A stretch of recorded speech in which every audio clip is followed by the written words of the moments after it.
Welcome to Daily Gossip. You will get daily Hollywood and sports updates here. Remember to subscribe for the latest videos.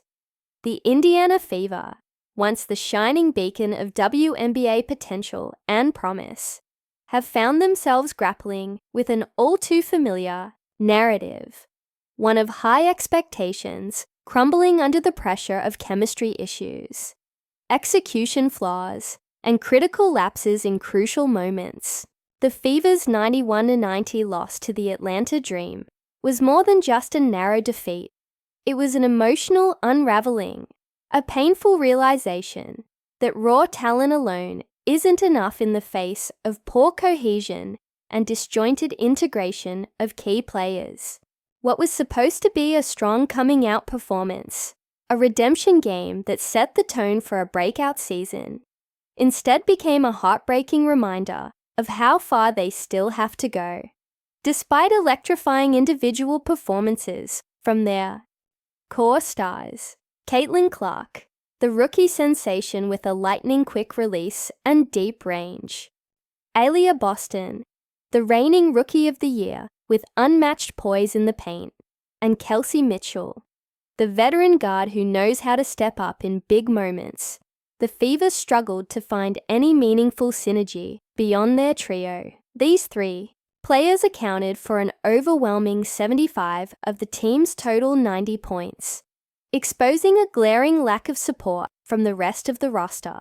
One name that stood out for the wrong reasons was DeWanna Bonner, the veteran addition who was expected to be the calming force and clutch contributor for this team. Bonner, a five-time All-Star, shockingly went scoreless, a stat line that stunned fans and analysts alike. Her presence, rather than elevating the Fever, seemed to highlight the disconnect between the team's young core and its new additions. It wasn't just the lack of scoring that hurt. The Fever's offense looked stagnant and confused whenever the ball wasn't in Clark's or Mitchell's hands, and the spacing suffered terribly. But it wasn't only about offense. Defensively, the Fever allowed the Dream to dominate from the perimeter, giving up 30 three-point attempts compared to their own 17.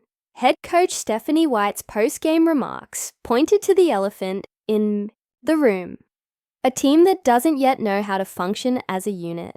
All five players on the court have to be connected, she emphasized. That connection was painfully absent as the Fever fumbled assignments, miscommunicated on switches, and failed to contain the Dream's outside shooting barrage. And yet, even with all those issues, the Fever were in position to win this game. They had the talent, the lead, and the energy, but squandered it in the most frustrating way possible, through unforced errors, missed free throws, and mental lapses. They missed 10 of their 26 attempts from the charity stripe, including crucial late-game shots that could have sealed the win. Caitlin Clark, visibly frustrated, summed it up simply but powerfully. That's the game right there. And she wasn't wrong. Free throws matter. Execution in crunch time matters. And coaching decisions in the final seconds matter. In what may become the most dissected moment of the game, Coach White chose to sit Clark during the final defensive sequence, opting for Mitchell to guard Dream star Ryan Howard, who was fouled and hit the game-winning free throws. Fans erupted online.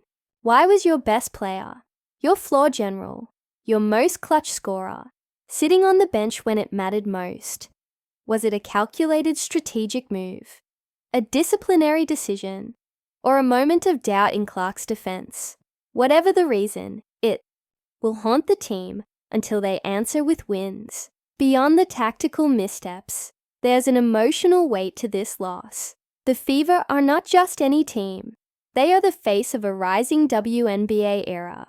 Caitlin Clark's presence alone has brought record-breaking viewership, historic media attention, and fan engagement on an unprecedented level. Expectations are sky high. Every loss is magnified. Every misstep is dissected. And when the team falls short, especially like this, It's not just a scoreboard failure. It's a symbolic setback for everything the Fever are supposed to represent. They're supposed to be the standard bearers of a new generation. But instead, they look like a team unsure of how to carry that torch. The good news? It's early in the season. There's time to regroup, reassess, and rewire. The Fever showed, in flashes, just how dangerous they can be. When Clark and Boston run the pick and roll smoothly. When Mitchell finds her rhythm off ball. When they all buy into defensive communication. They're hard to stop. But this team needs more than 3 stars. Bonner needs to find her groove. Natasha Howard must contribute consistently. The bench needs to provide a spark. This team cannot afford to be so top-heavy and expect to compete with playoff-caliber opponents. Their upcoming rematch with the Dream is an immediate test of resilience. Can they correct their mistakes in real time?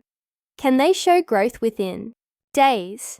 And can Coach White win back the trust of the fan base after a controversial benching of her star? Following that is a daunting matchup against the defending champion New York Liberty, a team that will punish every miscue and exploit every weakness. If the Fever don't improve quickly, they risk falling into a losing pattern that's hard to shake. No matter how talented your stars are. For Caitlin Clark, this season is about proving that her college dominance can translate to professional success. For Aliyah Boston, it's about stepping into leadership. For Kelsey Mitchell, it's a chance to cement her legacy as one of the most consistent guards in the league. But none of that will matter unless this team can find unity. Unity in strategy. Unity in purpose. Unity in effort. Because right now, despite the talent, the Fever look more like a collection of individuals than a cohesive team. The locker room has to rally. The coaching staff has to trust its players. And the players have to trust each other. If they can do that, the Indiana Fever still have the potential to be the WNBA's most dangerous team. But until then, they remain a painful reminder that building a dynasty requires more than just names on paper. It requires heart, connection, and execution in the moments that count most.